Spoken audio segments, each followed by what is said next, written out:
Hey everybody, this is a quick video in case you have a Luminex GigaCore 26i Ethernet switch and you need to do a hard reset to the factory default settings on it. Now you might want to do this basically for one of two reasons. The first reason is troubleshooting. If this Ethernet switch will not connect, or if it seems to be not responding, or if it's frozen, or any kind of issues where it's not working, you can do a hard reset to factory default settings. That will fix a lot of the issues. The second reason is if you just want to set this up fresh in a new area, using it in a new application, and you want to have it forget everything, we can go ahead and do that. It's quite simple to do.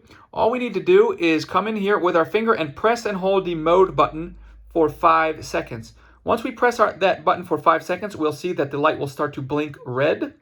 And once it starts to blink red, we have 5 seconds to let go of the button, and that will restore it to its factory default settings. If we let go too early before 5 seconds, or if we hold it, and once the light starts blinking, if 5 seconds pass, then it will also not work if we wait too long to let go. So we have to hold for 5 seconds and then let go within 5 seconds.